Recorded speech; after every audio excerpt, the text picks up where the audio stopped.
Hello everybody, welcome to my review of the Sony Vaio F11X. This is the UK model, ordered CTO and arrived just about a week ago.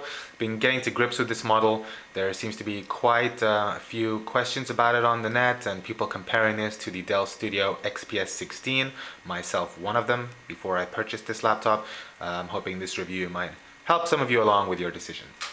So we're going to go through and take a look at some of the features of this laptop and my impressions of it. I'm going to try to be as impartial as I can. Bear in mind, my first choice had initially been the Dell Studio XPS16. I opted against it because of all the initial problems it was having, which are apparently now been fixed. So I'm still within the return window. I can still return this, but I'm opting to keep it, and you'll find out why in just a few moments. Start with the exterior. I'm just going to unplug this for now. The laptop itself, when you look at it, and I got my latitude there. Alright, so the laptop itself is very professional looking, very elegant looking. It does not have the flash that you might see on the XPS16. It's got a matte finish, so it's much less prone to fingerprints, although they are still visible. You can't probably see this in the light, but just when I picked it up here, you do get some smudges, but it's much less visible than you'd probably see on the glossy finish of the XPS16. It does feel high quality. It feels very sturdy, and it has a very elegant look to it, if I hadn't said that already. It's got more of a professional feel. If you pick it up, thickness, and comparing this to my old Asus G1S, it's about the same thickness, but it feels a lot sleeker because the body is, or the chassis is curved inwards. So if I put this back down and you go here,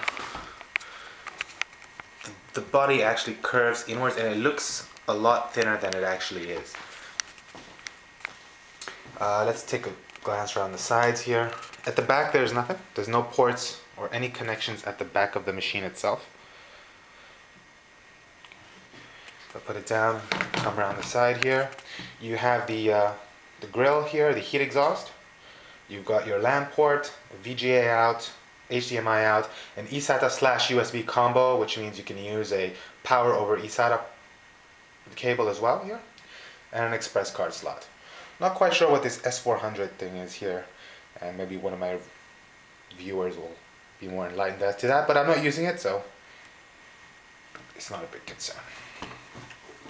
At the front, I have a couple of indicator lights. I have the battery indicator light and the hard drive indicator light.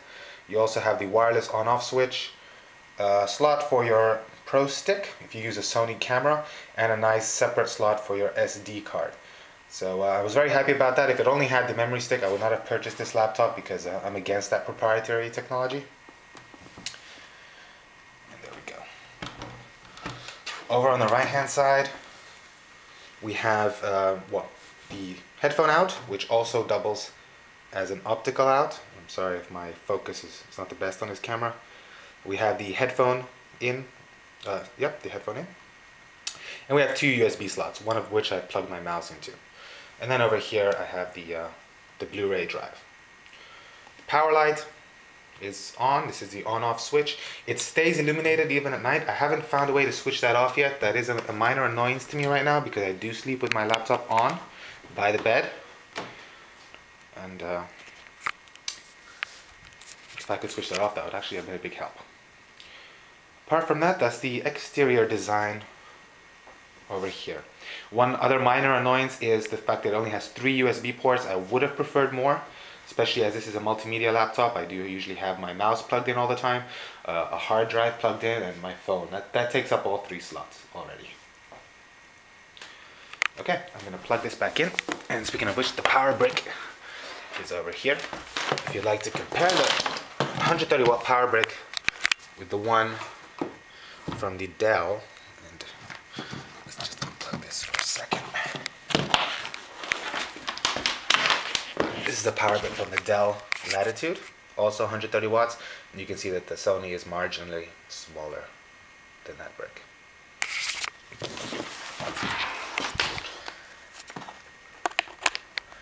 There had been some reports from users that this light over here would inconsistently blink depending on the usage of the machine. I have not experienced that on my UK version at all.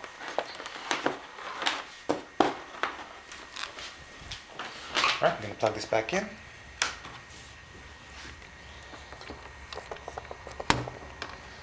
Take a look.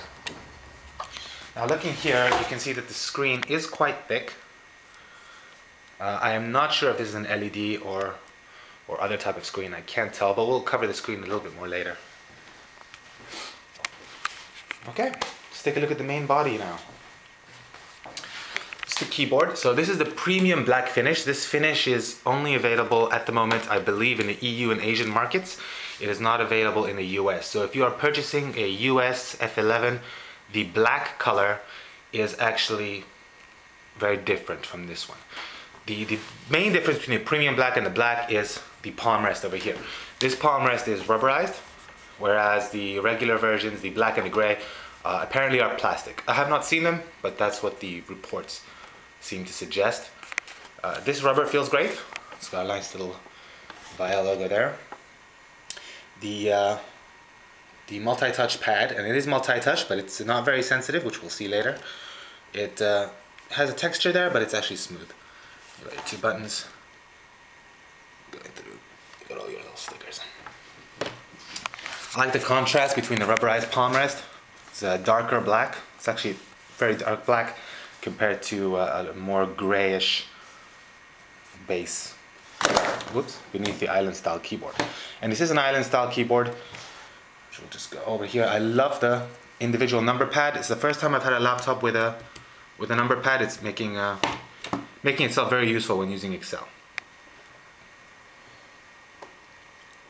Now, the UK or the EU models do not feature backlit keyboards, which the US models do.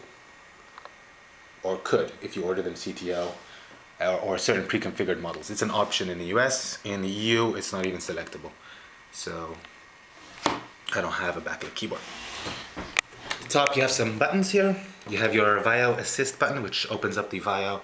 Oh, sorry, that's the Vaio Assist button. I don't have the software installed to get the Assist functionality working. You can map these to different things if you do a clean install. I have the S one, which opens up the Vaio control panel. I press that. Vaio includes some little control panel shortcut utility, which we might see later. It's not very important at the moment. And that's it. A useful little button that I found is the display off. If you just press this, it switches off the display completely. Press it again, it brings it back on. This is useful when I connect it to a projector, which I have in my living room down there. So I don't have to actually close the lid and activate sleep functions, which I haven't disabled yet. I can just press display off, and when I'm ready to bring it back on to do a quick little search on the net or something, I can just press it. When I'm ready to continue watching the movie, press it again. It's more useful than you might think. You don't have to keep switching Windows settings between displays. You have your play, stop, next track, previous track. I've never used these buttons on any laptop that I've had, even though they've all had these shortcuts. I don't usually listen to CDs on my laptop. And this laptop is not the best to listen to music on, which we'll cover later. And there you have the speaker grill. Okay, again, if you look at it from far, it is a relatively thin looking laptop. And well, looking at it from my video here, it doesn't look like it's thin, but if you do see it, it does look a lot thinner than it might seem here.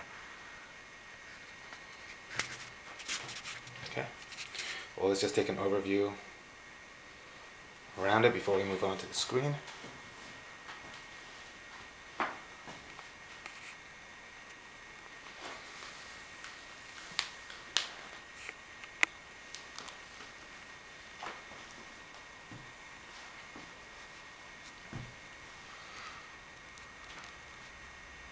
Okay,